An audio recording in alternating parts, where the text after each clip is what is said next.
I'm excited to share that changes are coming on Fempower Health. To be updated on what those might be, subscribe to the podcast, and you can go to the show notes to follow me on social media, as well as subscribe to the weekly newsletter. And I promise you, no spam with the newsletters. They're always very purposeful because I'm cognizant of your time and your very, very busy inbox. So stay tuned. Can't wait to share what's coming.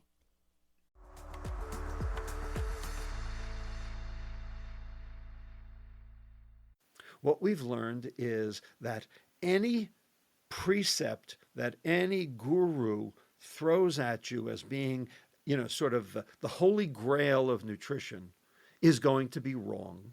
And, you have to basically piece it out for yourself to see what works for you. Welcome to Fempower Health. Georgie here.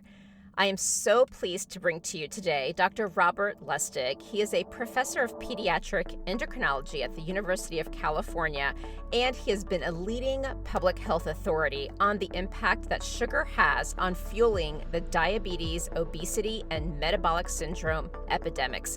He is also the author of Fat Chance: Beating the Odds Against Sugar, Processed Food, Obesity, and Disease, and his latest book, Metabolical.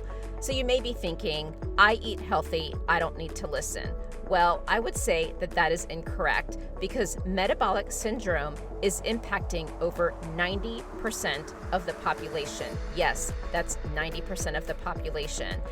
And as you can imagine, it is incredibly complex as to how we got to this health crisis.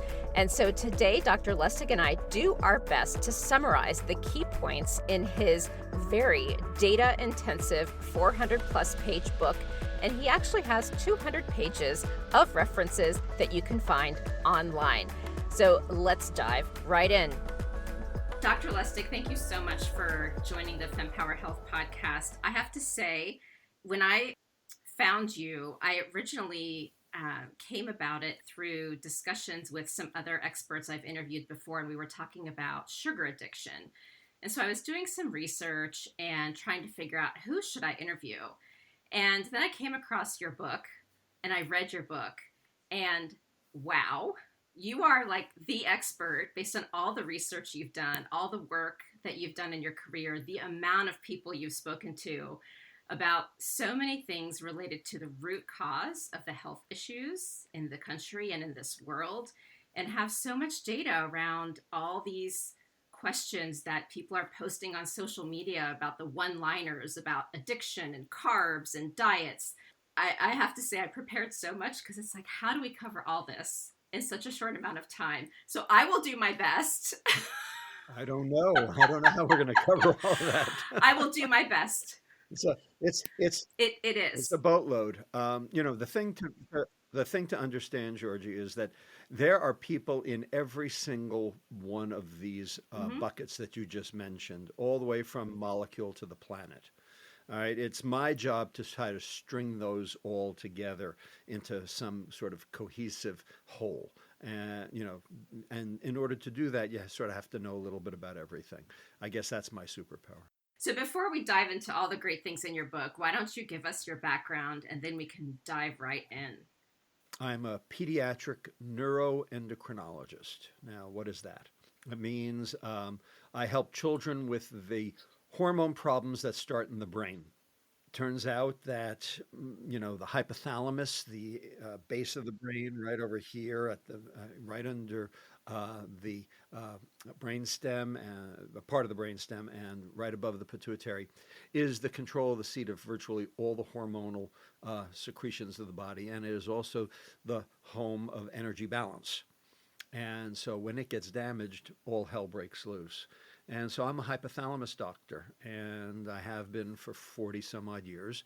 Now, I am clinically retired. Now, I stopped seeing patients about 6 years ago, very specifically to focus on this nutritional / health / environmental crisis that we now find ourselves in. And so I've sort of pretty much devoted my retirement to trying to, fix the problem, at the root cause. And so that's what I do. You said in your book that this book is both an act of my contrition to the public and my act of medical disobedience to the medical establishment. Do you want to talk a little bit Yep. more about that? Because I think it's an important summary also of why it is so critical to have this conversation, but why it's also so darn hard to fix the problem. Well, you know, doctors are very provincial, and doctors are very dogmatic. And I know because I'm one, and I've watched this all throughout my career. Um, I guess I was sort of not really cut out to be a doctor. Maybe that was my mistake, and I realized it on the first day of medical school because we were having our white coat ceremony, and one of the most important clinicians at Cornell University Medical College was giving us, sort of you know, uh, the initiation address. His name was Dr. Martin Gardy, really wonderful man. And he said, and I've heard that other people have said this at their medical indoctrinations, 50% of what we teach you is wrong. We just don't know which 50%. Now, the rest of the students in my class probably listened to that and discarded it and said, no, that's not why I'm here. I'm here to learn how to be a doctor. Give me what I need. Give me the information. And I said, wait a second. If 50% of what we're going to be taught is wrong, and they don't know which 50% it is, that means that I'm going to have to stay alert for the rest of my life because some of the things they're going to teach me are going to end up not being true, and I'm going to have to undo it. And I have been acting that way ever since. And I have been looking for the mistakes.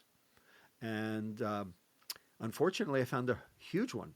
And it was right in my bailiwick. I mean, I went to college and majored in nutritional biochemistry.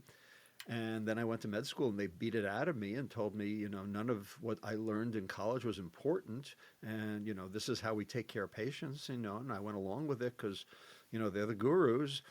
And none of my patients were getting better. And, they were getting fatter and they were getting sicker. And these are kids, and they were getting the diseases of adults. They were getting the diseases of aging. They were getting the diseases of alcohol. Type 2 diabetes and fatty liver disease are the diseases of alcohol, but they don't drink alcohol. Clearly something's wrong here with the way we're dealing with this. And they say, oh, no, just weight loss, weight loss. They just have to lose weight. And if they don't lose weight, they're non-compliant. Well, now we have an entire literature that has developed over the past 20 years that has just completely taken this whole concept apart. And now we have to rebuild it. And, I've just happened to be in a good place to be able to do that. And, that's the story. One of the things that's really important and why this was an interesting challenge to try to figure out how to put this interview together is we are in this society, it's quick fix. Social media, it's headlines, the layout. So what I want everyone who's listening to understand is we will answer the questions that you have, the one-liners in social media. But I think it is important to share the context. And if anyone has questions, read Metabolical. It is basically the encyclopedia of the root cause of why we're sick. I appreciate your saying that. Unfortunately, the people who need that the most are the people who are least likely to read it, and that's a problem. I don't disagree. I get it. This is hard, but as maybe if we just keep saying the messages, the right people will hear it, and we will help solve the problem. And you have given beautiful, realistic examples of how to do that. So let's dive in. First, your book is about metabolic syndrome. I guess I always thought of metabolic syndrome as, it's really only for diabetics. Like that's, and I don't have diabetes. I eat healthy. I don't have to worry about it. Like that is, and I read this book and I'm like, no, this is something every single That's one right. of us has to worry about. And so if I may share some data, and then I'd love for you to expand. So 70% Sure. of us take meds. Are we sick? Yes. 88% of us are metabolically ill. That's one. Another, Change that. Change that to it's 93%. now 93. So that's scary. I based the 88% based on a paper that came out in 2019. I wrote my book in 2020. It appeared in 2021. And then last year in 2022, Tufts updated that number to 93%. So, yeah, Okay. it's moving fast. Okay.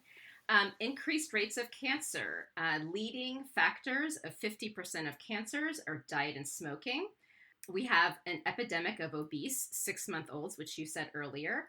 American adult females, since this is a women's health podcast, I took that data, are eating 335 calories more per day. And we are going to discuss a calorie is not a calorie. And the it's your fault, you're fat is a misnomer. Thin people also have metabolic syndrome. That's the data, folks. The fact of the matter is that obesity is not the cause of metabolic disease. It is a marker for metabolic disease. I don't argue that. It is a marker, but it is not a cause.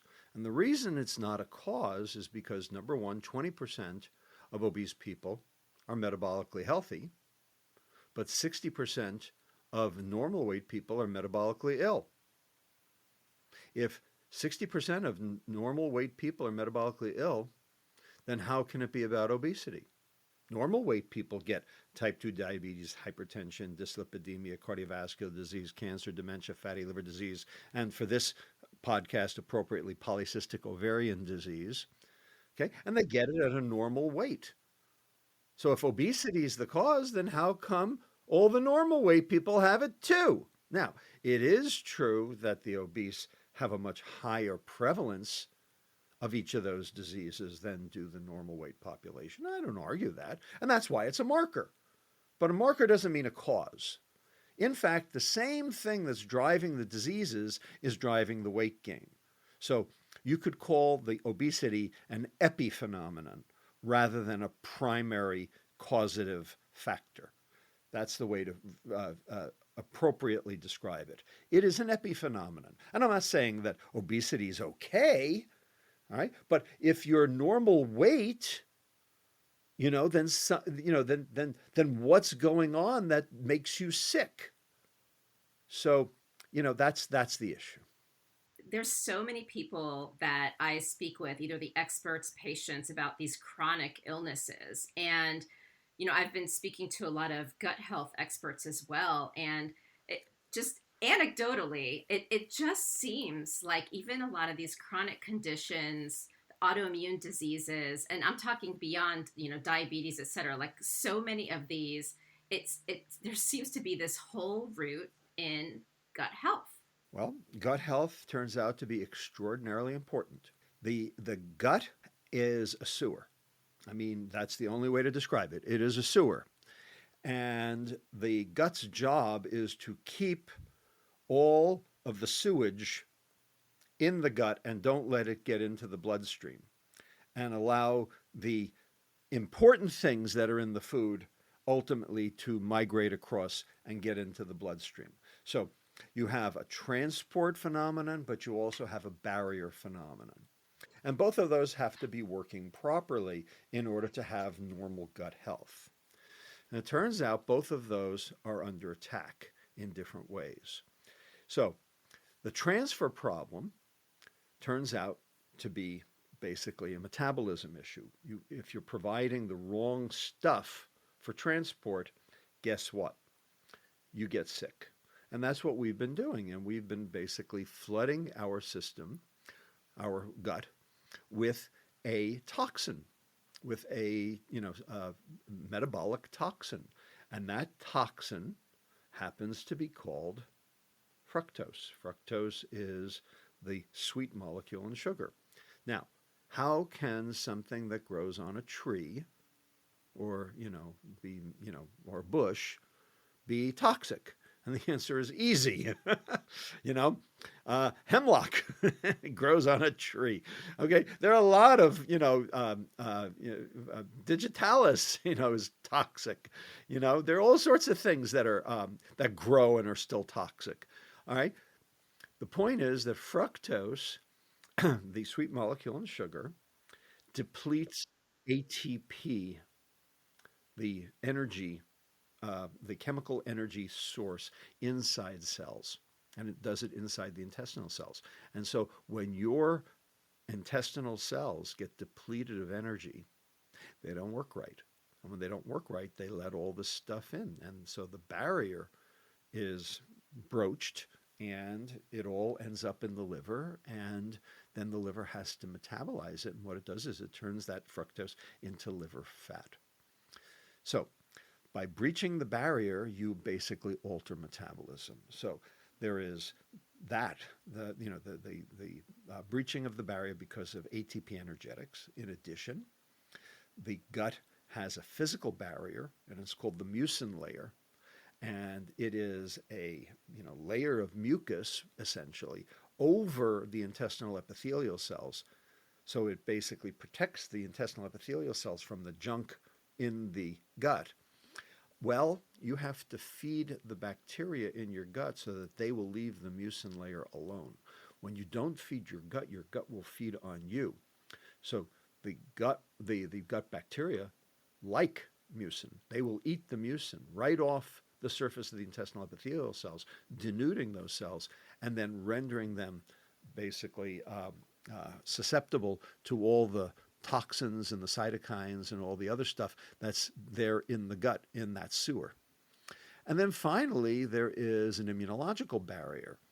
So there are cells throughout the entire intestine. In fact, there are more immune cells in the intestine than there are in the rest of the body put together. The intestine is an immunological barrier. We have these areas called Peyer's patches where all the intestinal, immunological cells all congregate. And those cells tend to be cells called Th17 cells, and they make a specific cytokine called interleukin 17 in order to keep things out. Well, turns out when you eat a normal diet with fiber, those Th17 cells are fine and the IL-17 is fine. When you eat a ketogenic diet, those Th17 cells are fine and that IL-17 is fine. Well, that's good, but that's a super high fat diet, but the fat stays in the gut and does what it's supposed to. But if you add sugar, the Th17 cells disappear, the IL-17 goes down, and the barrier is broached. So when you switch from a high-fat diet to a cafeteria diet, which is a high-fat/high-sugar diet, that's when all hell breaks loose and the barrier goes away.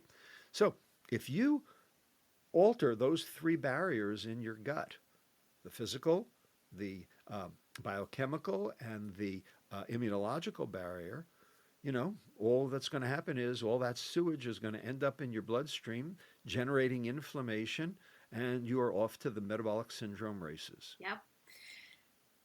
So in your book, to summarize that in layman's terms, it's protect the liver from fructose, glucose, omega-6, etc., by reducing these stressors. And other environmental obesogens and cadmium, and there are a bunch of things to protect the liver from. Yes, and increase fiber. And then also feed the gut with fiber. The rules are actually pretty easy when you break it down that way. Unfortunately, putting the rules into practice is the hard part. Exactly. And, the premise of your book is it's not what's in the food, it's what's been done to the food. And as you were talking about the sugar, I was thinking, I'm not sure how many of us interpret it this way. This is not, do you put sugar in your coffee?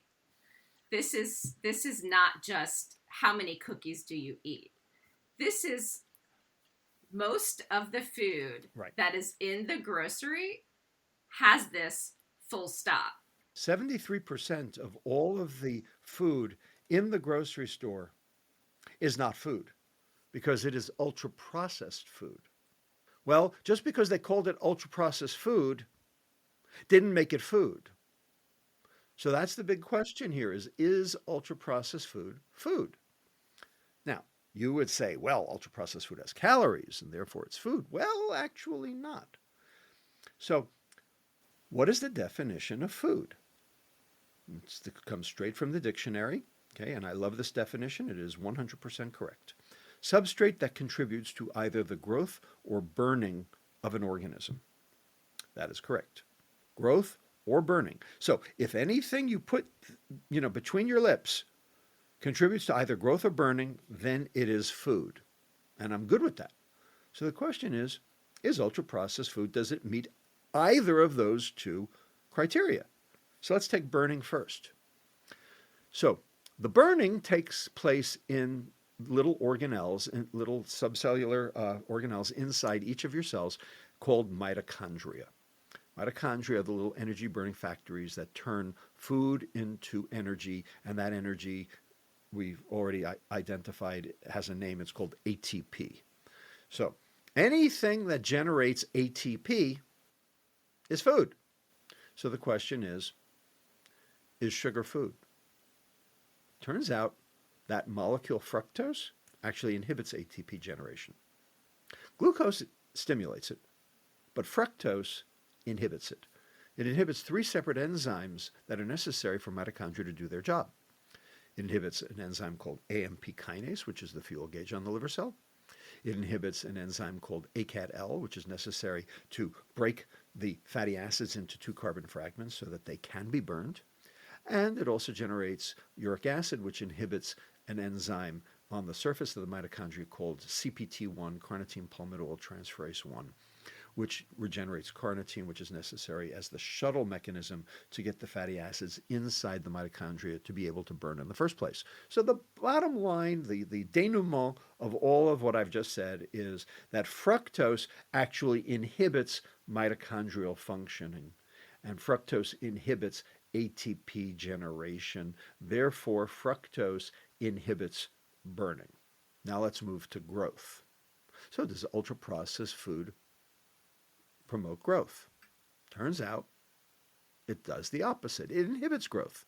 So my colleague, Dr. Efrat Monsenigo Arnan, working at Hebrew University, Jerusalem, she's the head of the Department of Nutrition there, she showed very clearly that ultra-processed food, particularly sugar, inhibits cortical bone growth, trabecular bone growth. We've got a big problem with postmenopausal osteoporosis, don't we? Where do you think it's coming from?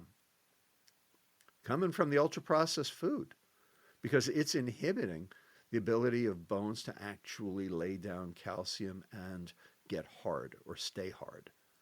Okay, and so in fact, the osteoporosis has been shown to be occurring even before peak bone accretion, which is supposed to occur at age 25. Okay, women, at age 20, 21 already have reduced bone mass. And the reason is because of the food they ate. So you're not laying down calcium, you're not accreting bone, your cortical and trabecular bone are actually inhibited. You can actually see the washed out appearance on X-ray, and of course with DEXA scanning, etc. And also sugar actually hijacks growth in the form of cancer. So does it actually help growth? Actually, it inhibits growth, or it hijacks growth, but it certainly doesn't promote growth. So if a substrate does not contribute to growth or burning, is it a food? In fact, ultra-processed food is not food. And this is why, and I love this in your book, you said many people think real food is snobbish.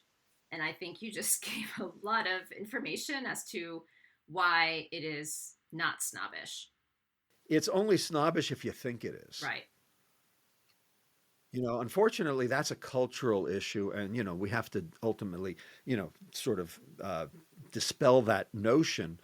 How do you do that? Well, you do it with a lot of education, and it takes a long time. But ultimately, generational shifts can occur. All right. We've seen generational shifts occur throughout our entire existence. I like to bring up four, generational cultural shifts that have occurred in the last 30 years, and I do at the end of the book. Here are four things that have changed in the last 30 years that we thought would never change. 1, bicycle helmets and seatbelts. 2, smoking in public places. 3, drunk driving. 4, condoms in bathrooms. Yes. In 2011, a public relations arm of the food industry called IFIC, the International Food Information Council, They publish a yearly report, and every year they ask the public a question, do a survey. And in 2011, the question was, what foodstuff or nutrient is most responsible for weight gain? And at that time, 11% of the population said refined carbohydrate and sugar. 42% of the population said a calorie is a calorie or I don't know. They asked the same exact question 7 years later in 2018. Exactly the same way with the exact same phrasing. And this time, 33% of the public said refined carbohydrate and sugar. And the exact same number reduced saying a calorie is a calorie or I don't know. In other words, we trained those people who said a calorie is a calorie or I don't know to understand that refined carbohydrate and sugar is the driver of insulin and the driver of weight gain and the driver of chronic metabolic disease. There's a lot of debate on are carbs good or bad. Some say it's okay, some say they're evil. You know, there's intuitive eating, there's gluten-free, intermittent fasting, keto, vegan. I'm sure I'm missing the other 500.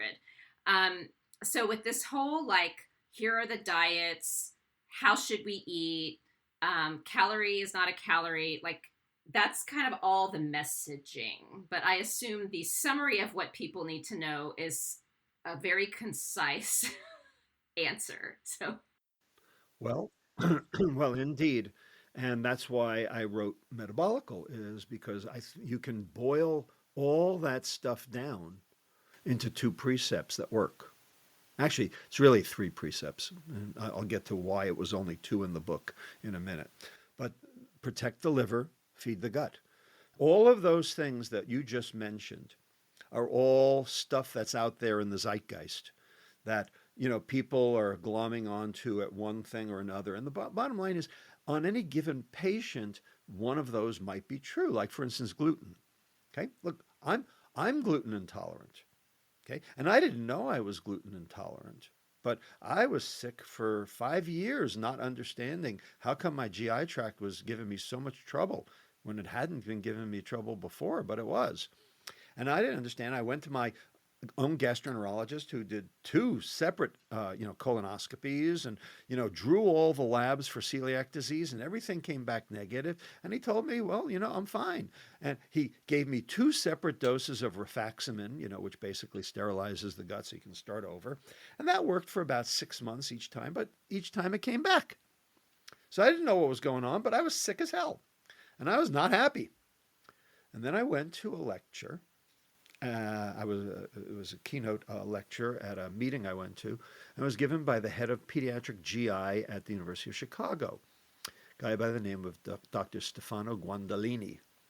And he's the head of Peds GI there. And he was one of the original celiac disease researchers back in Italy who figured out the whole TTGIGA, how celiac disease actually worked and how to diagnose it and monitor it. He gave a talk. It was about celiac disease, and I know a lot about celiac disease because I took care of type 1 diabetics, and type 1 diabetics, there's a huge overlap with celiac disease, so I knew about that. But then the second half of the talk was about this non-celiac gluten sensitivity that everyone says they have. And I have, and I didn't know why. And he said, it's not gluten, it's wheat. It turns out wheat is a complex organism. It's hexaploid, not diploid. It's got 700 antigens, 700 different proteins that you could become allergic to. Now, the 2 famous ones are glutenin and gliadin, which, of course, make up gluten. Those are the ones everyone's heard of. But it turns out there are 698 other proteins, and you could become allergic to any one of those. And your antibodies for gluten would not turn positive because that's not what you're allergic to. You're allergic to something else. You've developed an antibody response to one of the other 698 proteins. And it's because there are 698 of them, there's no easy test for them. He said, but we can tell because we can take white blood cells from people who suffer from this, and we can put them in the dish. And when we throw gluten on them, they do nothing. But when we throw wheat on them, they go nuts. They go bonkers in the dish. We can throw rye or barley on them, which have gluten in them, and they do nothing. It's only wheat, and it's not gluten. So therefore, cut the wheat. So, I listened to that and I said, okay. So I did. And you know what? Within a month, I was completely back to normal. Now, that's just me. But I suppose there are probably a few other people in this world who have the same issue and could probably, benefit from the same information. But that doesn't mean everybody is gluten intolerant, and it doesn't mean everybody has to stay away from gluten. It just means that the people who have symptoms do. So what we've learned is that one size does not fit all. What we've learned is that any precept that any guru throws at you as being, sort of the holy grail of nutrition is going to be wrong. Okay. And, you have to basically piece it out for yourself to see what works for you. And so that's what I try to do in Metabolical, is give people the information to be able to do that. But the precepts are protect the liver and feed the gut. When you do that, you will be healthy. And any food that does both is healthy. Any food that does neither is poison. And the one food that I can tell you does neither is sugar. Let's bring this to practicality, right? Because this is an ideal state, and you talk about it in the book. I've had my own experiences with this. It's one thing to be educated about something, but we live in a society where we're busy. We live in a society where the food that's bad for us is very easily available. And then there's the availability of funds. Because I agree with you, from a big picture perspective, being sick is more costly than eating healthy now. But unless someone feels the pain, like I see this in women's health. So examples, like I found with women, until women are infertile or struggling with severe pain, they're not going. I have friends who are in their 40s who haven't had time to get breast cancer screening. I have friends who have health issues that are they have pain for and are so overwhelmed they don't know where to begin. So this is the reality that we are facing. The problem is, number one, insurance won't cover this kind of stuff.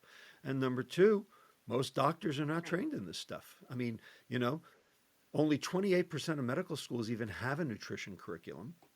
And those that do, the number of hours, the contact hours, the median is 19.6 contact hours. Now, when you consider that a medical education is 6,000 contact hours, for 19.6 contact hours to solve 75% of the healthcare problems in our in medicine, okay, sort of just doesn't add up.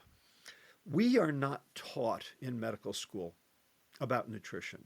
And the reason is because Big Pharma underwrites 80% of medical education.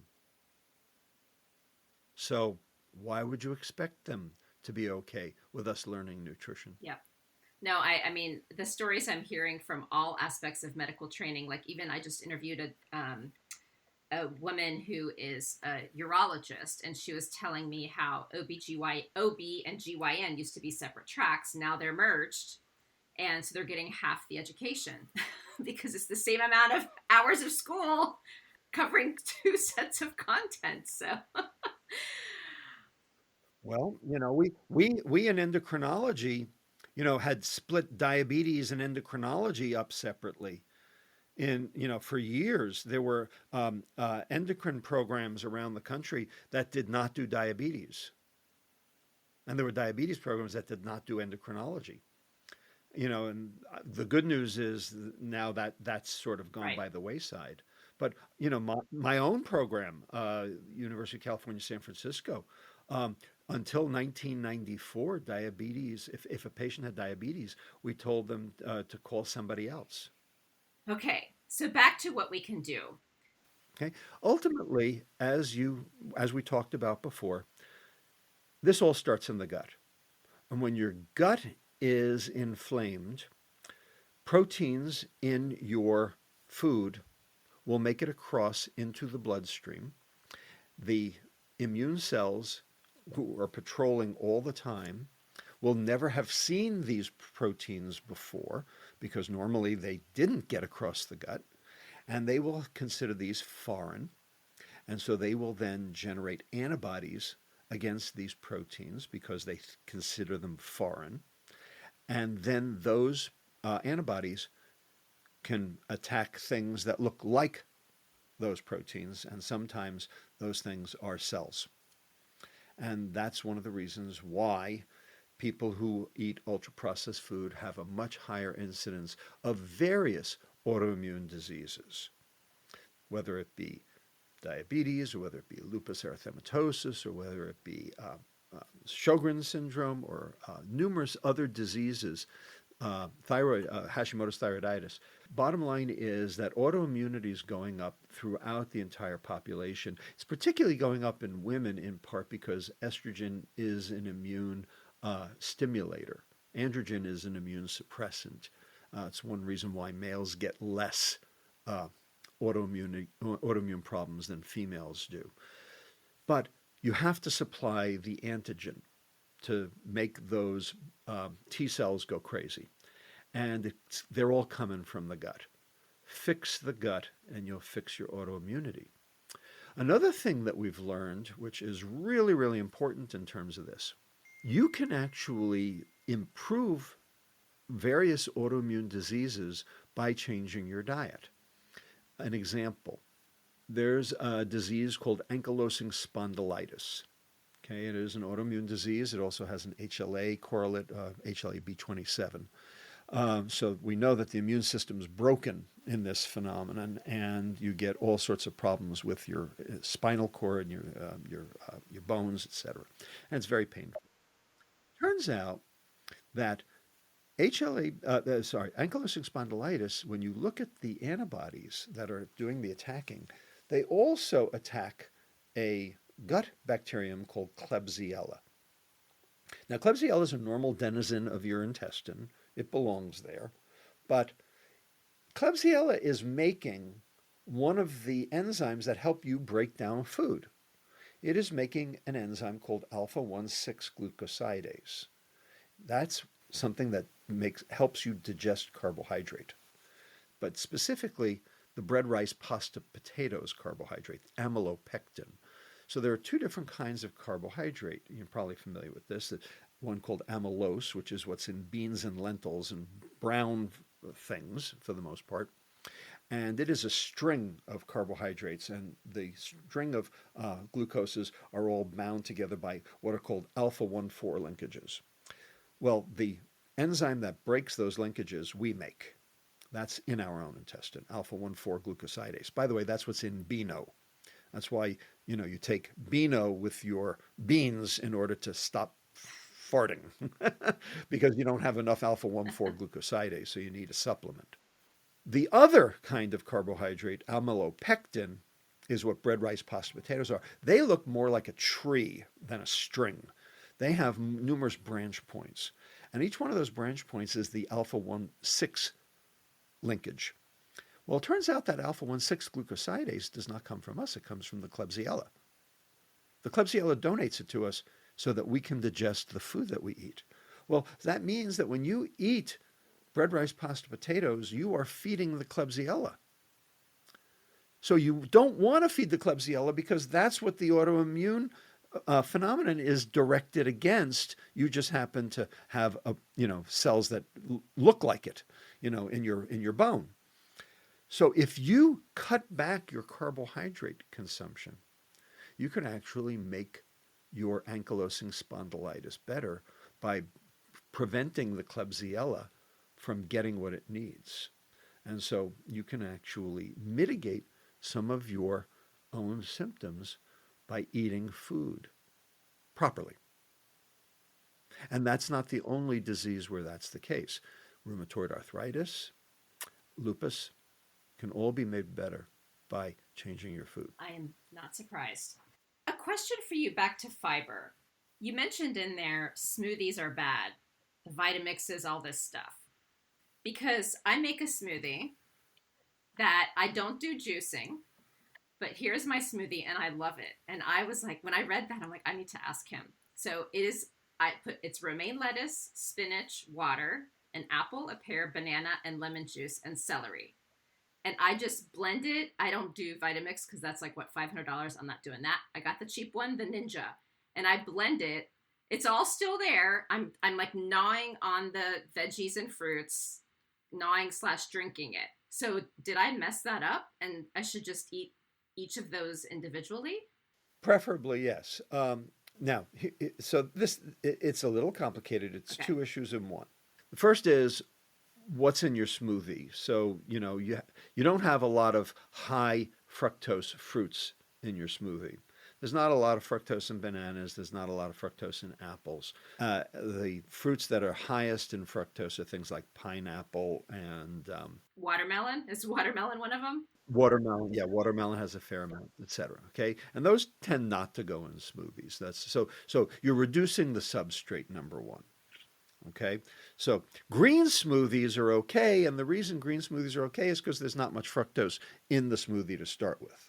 When you put all of these fruits into the blender, into the Ninja, into the Vitamix, into the Breville, or whatever, version, BlendJet, or whatever you want to, make it in, what you're doing is you are shearing the insoluble fiber. So the insoluble fiber is like a fishnet. It's like a lattice work. What you're doing is you're cutting holes in the fishnet. Imagine you're on a fishing trawler out in the middle of the Atlantic Ocean, and the goal is to catch fish. And so you've got this big fishnet trailing behind the boat. Okay? Great. What if, okay, you cut holes, you took a scissor and you cut holes in the fishnet. The more holes you cut, the less fish you're going to catch, right? Yes. I mean, and if you cut them all up, basically you're not going to Right. catch any fish. Same thing's going on in your intestine. So the insoluble fiber, the cellulose, the stringy stuff in celery, okay, the cardboard of your food, if you will, okay, because that cardboard is cellulose. Um, what it's doing is it's setting up a lattice work inside your intestine. And then the soluble fiber, the pectins, the inulin, the stuff that holds jelly together, okay, which is also in the fruit, are plugging the holes in that lattice work. And so together, the soluble and insoluble fiber, by forming this matrix, by forming this fishnet with basically plugs in all the holes, are forming a secondary barrier on the inside of your intestine. And what that's doing is that's reducing the rate of absorption of glucose, fructose, sucrose, simple starches, rendering them unavailable for early absorption. And therefore, your glucose rise will be lower, your fructose rise will be lower, your insulin rise will be lower. All right? So you will not generate as much weight gain because your insulin didn't go up very high because the glucose and the fructose and the sucrose and the simple starches are still in the intestine. They haven't reached your bloodstream yet because of the barrier. And because you didn't absorb them early, then all of those things go further down the intestine to the second part of the intestine called the jejunum, from the duodenum to the jejunum. And what's in the jejunum that's not in the duodenum? The bacteria, the microbiome, the gut flora. And they will then chew up all that glucose, fructose, sucrose, simple starches for their own purposes instead of for yours. So even though you consumed them, you didn't get them because you didn't absorb them because the fiber prevented the absorption. So even though it registered as a calorie at your lips, it doesn't register as a calorie at your Okay. bloodstream because your microbiome got it instead. But you had to delay the absorption in order to be able to do that. And so the fiber and the integrity of that fiber is essential for being able to take advantage of this, physical chemistry and, mechanical phenomenon, this barrier. If you put the fruit into the Breville or the Ninja or whatever it is, your magic bullet or whatever you're using, okay, what you're doing is you're destroying that lattice work, and then your intestine will absorb it, and you will still get the glycemic and the insulinemic response, and so you're actually not getting what you want out of it. Okay, well, I'm changing my breakfast, I guess. Now, if you're drinking a green smoothie with no fruit in it, it doesn't matter because there's no substrate to worry about. So there's so many questions, and I know you have a hard stop. So can I just have you comment on weight loss drugs, please? So, look, everybody wants the pill. Okay, the whole world wants the pill. I mean, we all think that that's what medicine's about. Medicine is prescriptions and procedures. Everyone wants the pill. No one wants to change their behavior. Everyone wants the pill, and we've seen this, for now 100 years in America. It's all about the medicine. I am here to tell you there is no medicine for this. Now, it is true that Ozempic, Wegovy, Mounjaro, the new GLP-1 analogs do promote weight loss. They do. Okay, in most studies, about 16% of excess weight, which is, sizable and significant and, potentially valuable to certain patients. Okay, unfortunately, the people who are getting the Ozempic and the Wegovy and the Mounjaro are all in Hollywood who don't need it, but, and the people who do need it can't even get it. So that's a social issue that we have to deal with. But the question is, okay, you're losing weight, you're losing 16%. What kind of weight are you losing? You are losing both fat and muscle equally. That's what starvation does. Now, the reason these medicines work is because they go to your brain, they go to the brain stem, and they tell the brain you've eaten.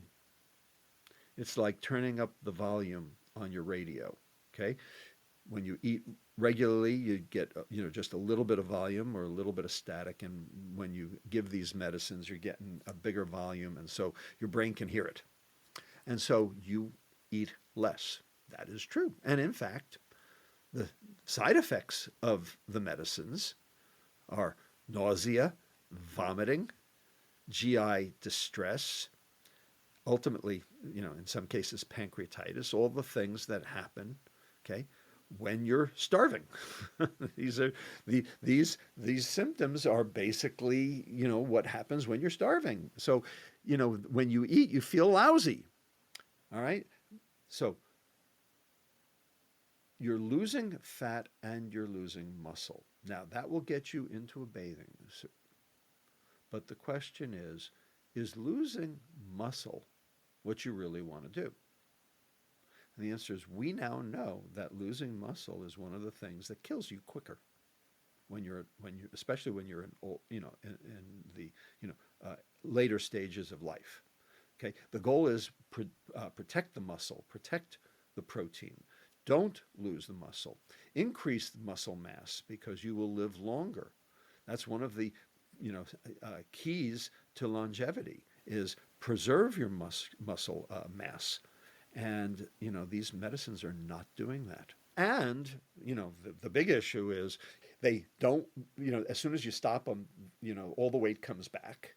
And they cost $1,300 a month. So if everyone in America who qualified for one of these drugs actually got it, that would be $2.1 trillion to the healthcare system. Currently, we're spending $4.1 trillion. So that is a 50% increase in healthcare expenses. We are right now at 20% of GDP on healthcare. This would then raise that to 30% of GDP on healthcare. Whereas if you just cut the sugar in your diet down to what the USDA actually said was the upper limit, we could lose as much weight or more and improve liver fat and improve insulin sensitivity by 77%, and we would save $3.9 trillion a year.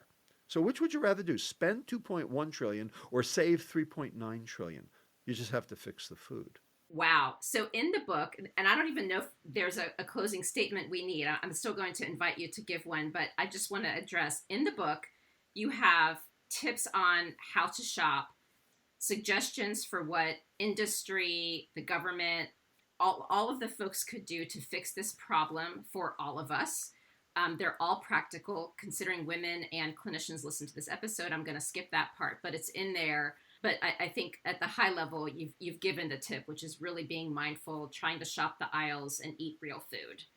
Eat real food are the three words everybody needs to, basically commit to memory. Eat real food. Now, some people still don't know what real food is. They think Cheetos is real food. That's a problem. If you think Cheetos is food, you're sunk. It's just that simple. Now, the question is, what is real food? I will tell you that Metabolical does not define real food. And the reason is because I had already written a book called Fat Chance that did. And you're not allowed to plagiarize yourself.